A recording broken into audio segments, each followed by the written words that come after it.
역사 관련 기관의 장을 역임하고 있는 사람이 고종이 훌륭한 임금이다 주장하죠. 우리 회사 사장님은 아주 훌륭하신 분이셔.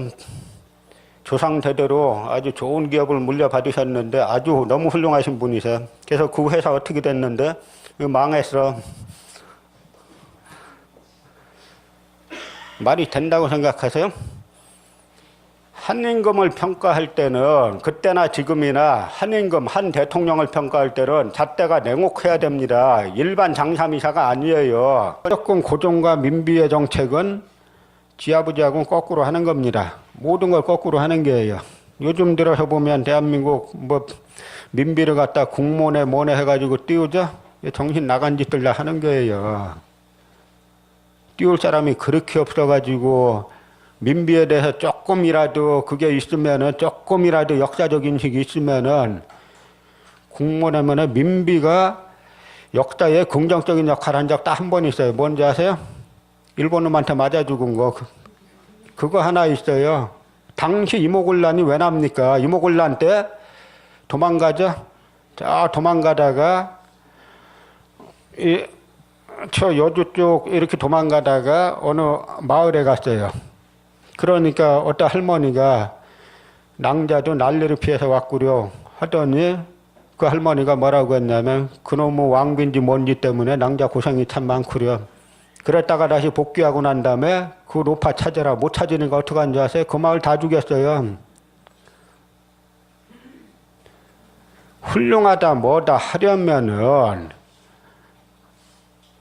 제가 아까 대통령이나 왕이나 이런 사람들은 아주 엄격하게 해야 된다 그랬죠? 우리들 다 여기에서 찾는 겁니다. 우리나라 헌법 법률 체계가 어디서 왔느냐? 대륙법 체계라 그러죠? 아니 왜 영미법 체계도 아니고 왜 대륙법 체계냐? 뿌리 찾아보면 전부 다 이 시대에 가 있는 거예요. 이게 무슨 이야기냐? 일본도 처음에는 미국의 페리 제도에 의해서 강제 개항을 하면서 불평등 조약을 맺었습니다. 그러다가 일본이 조금 컸어요. 그러니까 미국에다가 우리 조약 개정합시다 라고 하니까 미국에서 너희들 헌법도 없잖아. 그러니까 그제야 일본에서는 헌법이 필요하구나. 여기서 말하는 헌법이란 뭐냐면 전국 단일 법령을 뜻하는 거예요. 우리나라는 어땠습니까? 일본의 나라 국자 쿠니는 봉건 영주가 다스리는 고지역이에요. 어디 해외 가실 때 어떤 현상을 보면 그냥 넘기시지 말고 자세히 보시면 다 뿌리가 있습니다. 여러분 일본 한번 가보시면 고속도로 통행료 엄청 비싸죠? 그 비싼 이유가 뭔지 아세요? 옛날에 이영주가 다스리는 지역에서 저영주가 다스리는 지역으로 허가 없이 가면 사형당했어요. 돌아다니지 말란 이야기입니다. 법이 또 다 달랐어요. 이영주가 다스리는 지역과 저영주가 다스리는 지역의 법이 달랐습니다. 그만큼 후진적인 사회였어요. 조선은 어땠습니까? 경국대전이 있죠? 대명률이 있죠? 조선에서는 동일범죄에 대해서는 동일 형량이 시행됐어요. 우리나라 이제서야 대법원에서 양형제 같은 형벌에 같은 죄를 줘라. 아직도 정착이 안 되고 있죠? 그게 전부 다 이 시대의 유산입니다. 조선에서는 어떻게 했냐면요. 이 수사기관들, 사헌부나 의금부나 이런 곳은 문과 급제한 엘리트들이 합니다. 그 수사 기록을 가지고 판결하는 판사, 사유론은 누구냐? 중인들이에요. 이해가 잘 안 가시죠? 아니 수사는 엘리트 이 회칭 고시패스한 사람들이 하고 그 판결은 7급 공무원 시험 붙은 사람들이 해? 이해가 안 가시죠? 그 법의 정신이 뭐겠어요? 재량 부리지 말라는 겁니다. 기계적으로 하라는 거예요. 그리고 조선은 사법권이 여러 군데로 나누어 있었습니다. 먼저 사헌부, 지금의 검찰개혁이죠. 의금부는 왕명을 수사하는 지금 그 설치하자고 하는 특별수사청 이런 겁니다. 그 다음에 포도청 있죠. 그 다음에 한성부도 수사권이 있어요. 그래서 한 부서가 어떤 사건을 인지했는데 고소 접수받고도 안 한다. 지금은 검찰에 접수했는데 검찰에서 너 수사 안 해. 그럼 끝이죠? 그래서 외국 사람들은 이해를 못해요. 아니 어떻게 한 기관이 이 내사에서부터 수사도 하고 기소도 하고 법정까지 가고 이 한 기관이 이렇게 하고 어떻게 이게 인권이 유지되느냐.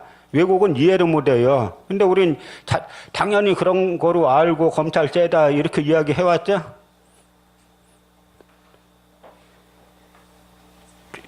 그래서 일본에서는 일본 열도내에 통하는 법이 없었기 때문에 법이 필요하구나라고 해서 이토 히로부미를 헌법 제정위원으로 삼아서 세계로 보냅니다. 그래서 처음에 미국에 가봐요. 미국 가니까 아니 이 나라는 임금을 국민들이 뽑아? 이게 말도 안 되지.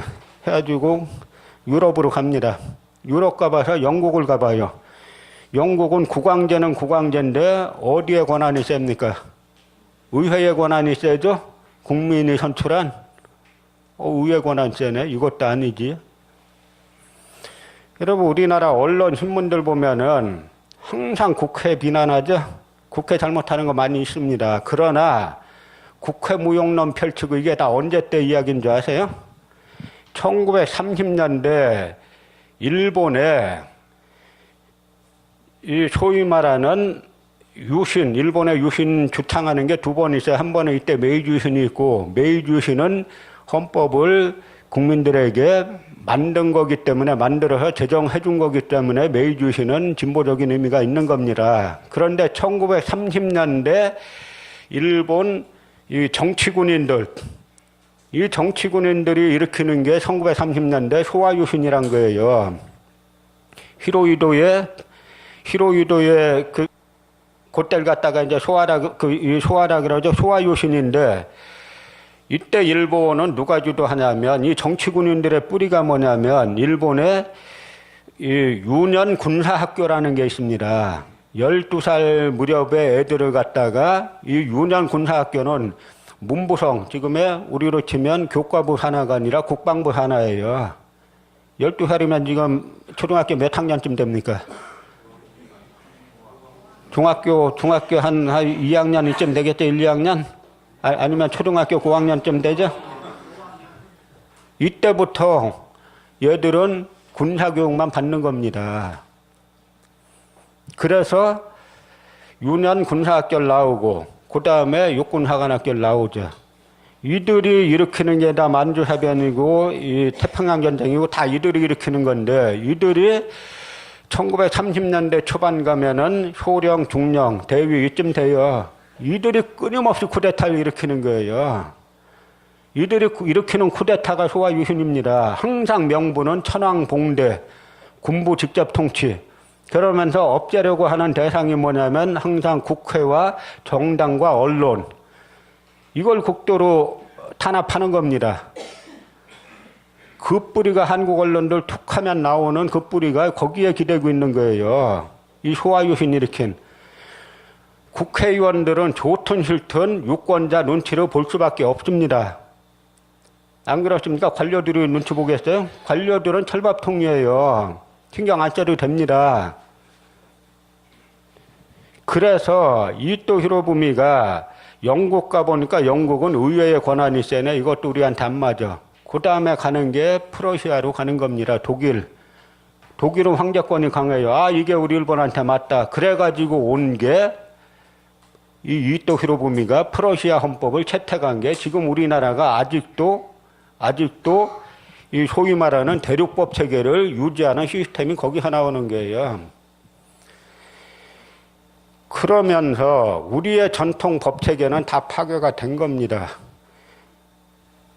제가 우리나라 한국같이 법대이게 높은 나라 없죠? 학력고사 점수는. 이 법이란 건 학문이 아니에요. 법이 학문입니까? 응용학문이죠?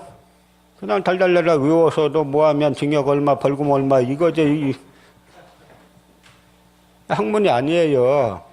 근데 마치 이것이 최고인 것처럼. 그러니까 한국 사회가 지금 이렇게 많은 문제가 있게 되는 걸 엄격했어요. 그러니까 그 법에 백성들이 복종을 하는 겁니다. 그러니까 그 시스템이 이런저런 많은 문제점에 의해서도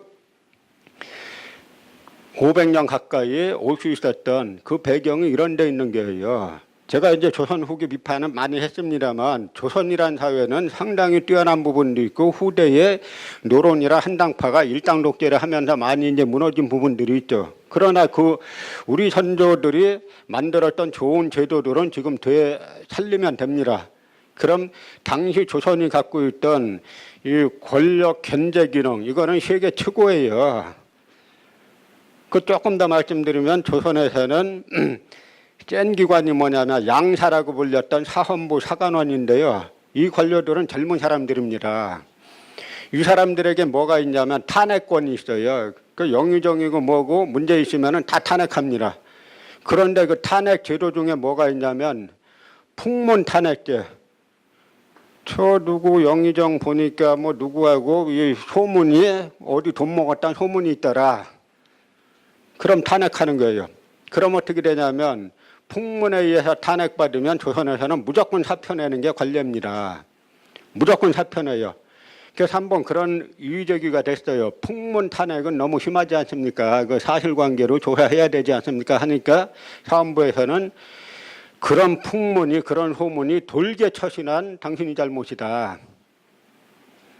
어떻습니까? 이 탄핵권을 젊은 사헌부 사관원 관료들에게 주다 보니까 대신들이 이 양사 사헌부 사관원 이 관료들을 잡을 생각하지 않겠어요? 자기 영향력에 두려고. 그렇기 때문에 사헌부 이 사관원으로 불리는 이 양사의 관료들은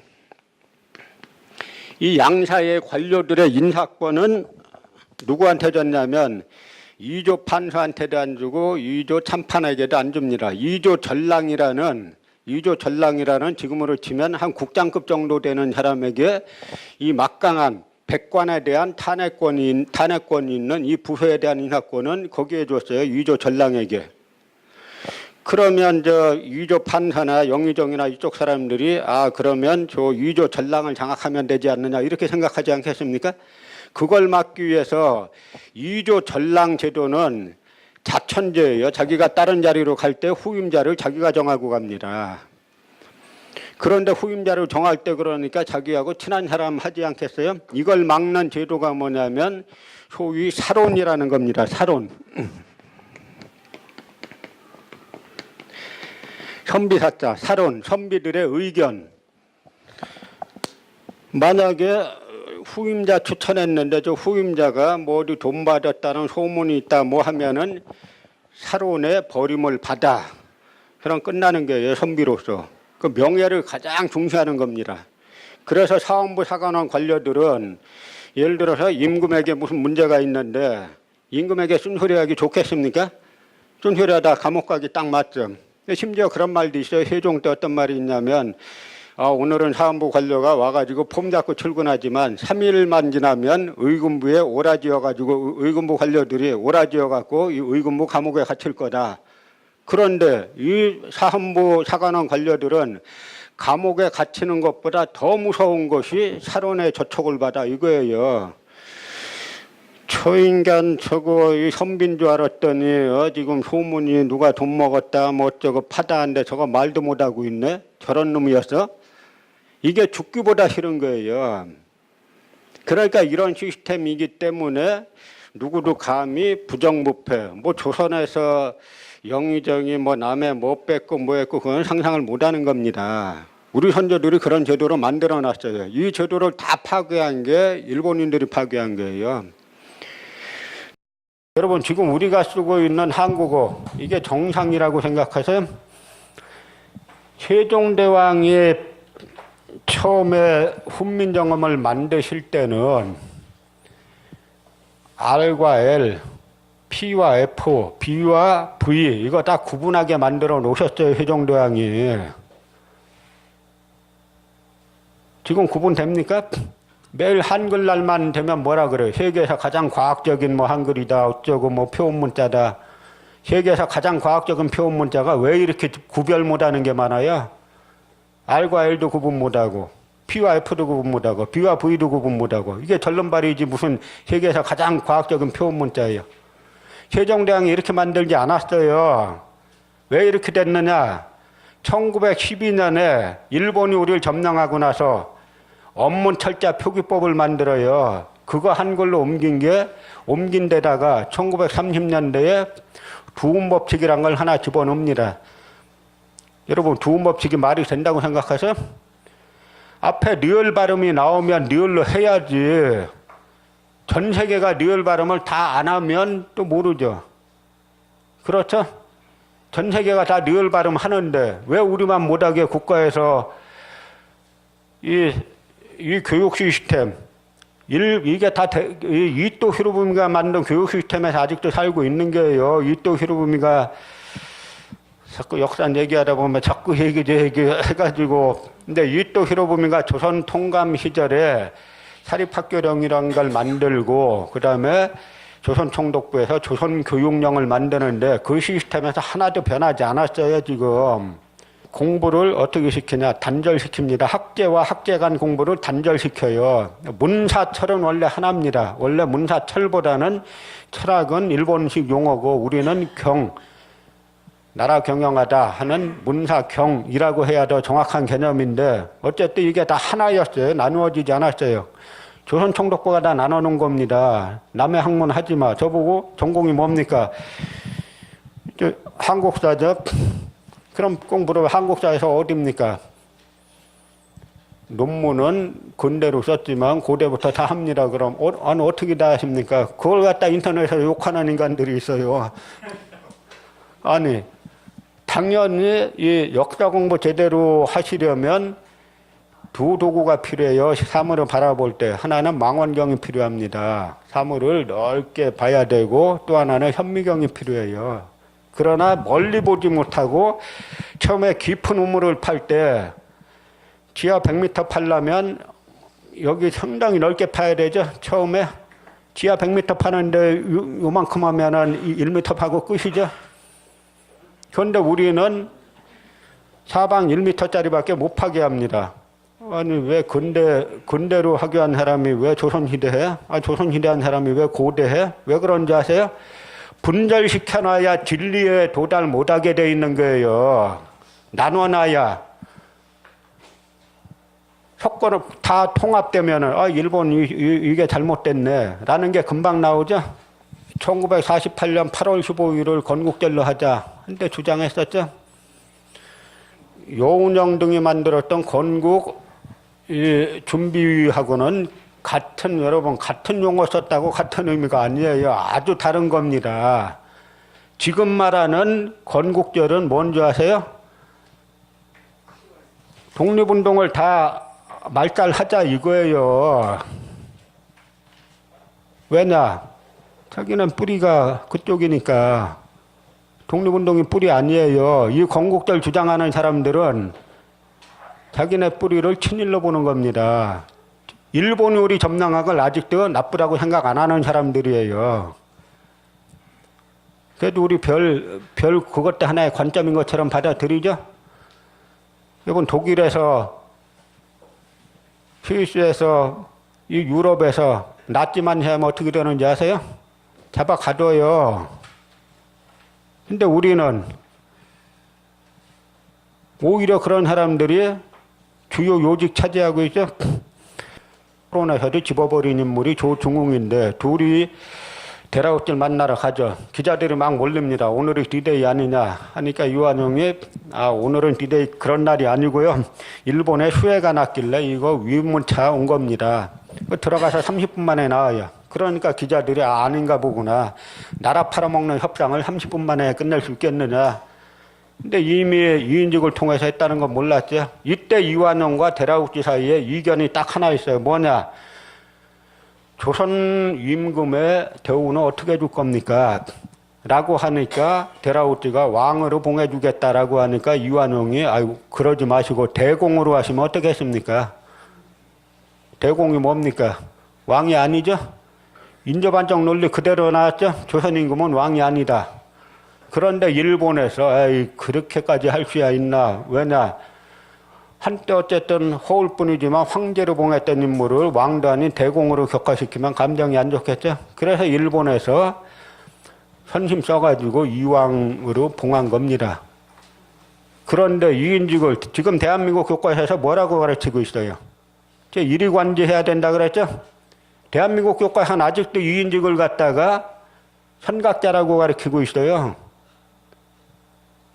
몰라서 그랬을 것 같아요.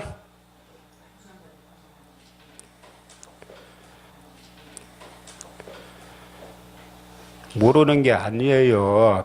이 비밀협상은 1935년 경성일보에 협상 당사자였던 고마스가 요즘 말로 하면 이제는 말할 수 있다. 경성일보에 연재했어요. 데라우티 백작의 외교수완 자세하게 연재했습니다. 다 아는 사실이에요.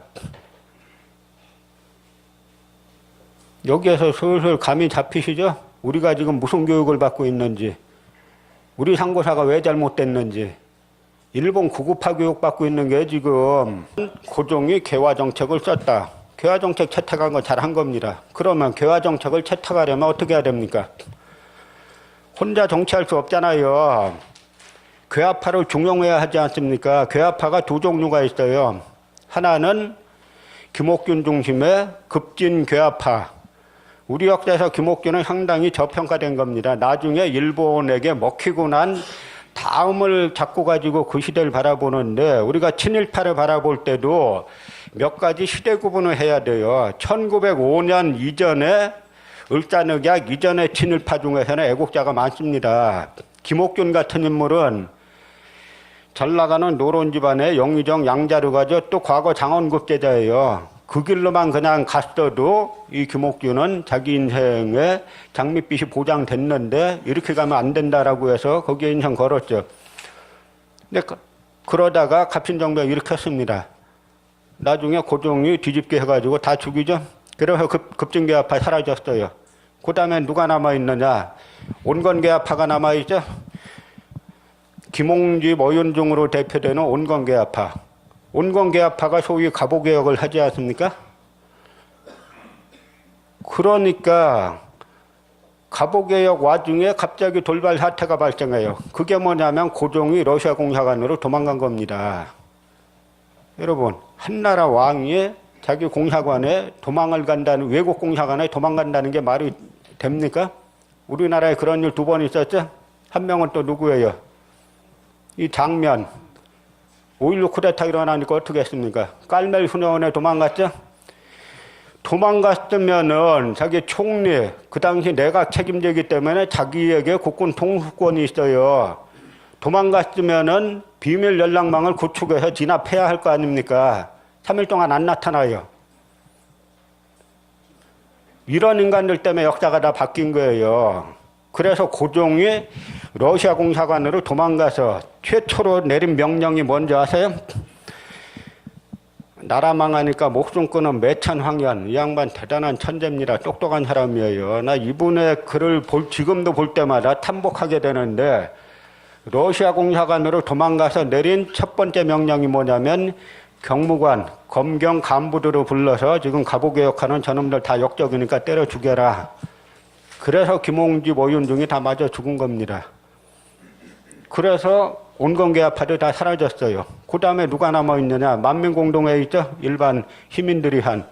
처음에 이용하려고 그러다가 여기에서 뭘 하려고 하냐면 입헌군주제를 이야기하니까, 당시 고종의 개혁을, 개화를 선택하려면 자기도 살고 나라도 살 수 있는 최대 공약수가 입헌군주제예요. 고종은 아니, 왕을 갖다 헌법으로 제안해?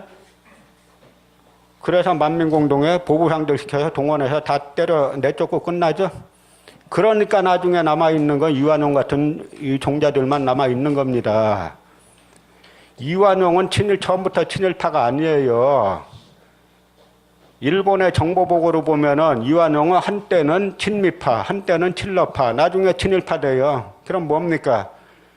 이완용은 정치 노선이 없는 거죠? 그 머릿속에는 두 가지 상반된 가치가 머릿속에 충돌 일으키지 않는 사람이에요. 머릿속에 두 가지 상반된 가치를 같이 추구하는 겁니다. 여러분 지금도 보세요.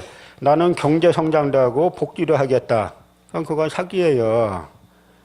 둘 다 할 수 있으면 얼마나 좋습니까? 안 되는 거예요. 그거는 둘 중에 하나를, 역사의 선택이라는 거는 상반된 두 길 중에서 하나밖에 선택 못하는 겁니다. 단 이 길을 선택했을 때 나중에 그걸 반대했던 사람들까지도 저 선택이 그 당시에 옳았다 라고 하는 확신을 가지고 정치해야 되는 거예요. 그때 불행하게도 다나카 옆에 있던 미국 여인이 맞고 다나카는 안 맞았죠.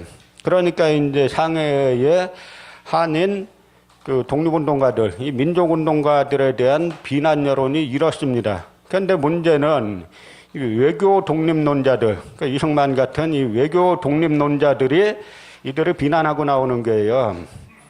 그러니까 이 의열단원이 우리는 잡히면 사형당하는데, 우린 모든 걸 걸고 목숨 걸고 싸우는데 이 해체 혓바닥으로 저쪽에 강대국의 독립을 구걸하는 저 세력들이 우리를 비난해 하니까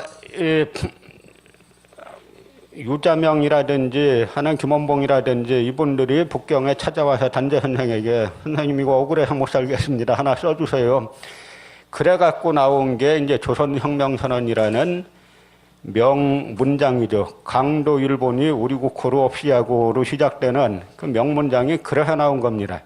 이야기는 뭐냐면 단재 신초가 만약에 한국 사회에 지금 있다라고 했으면 어떻게 바라봤을까?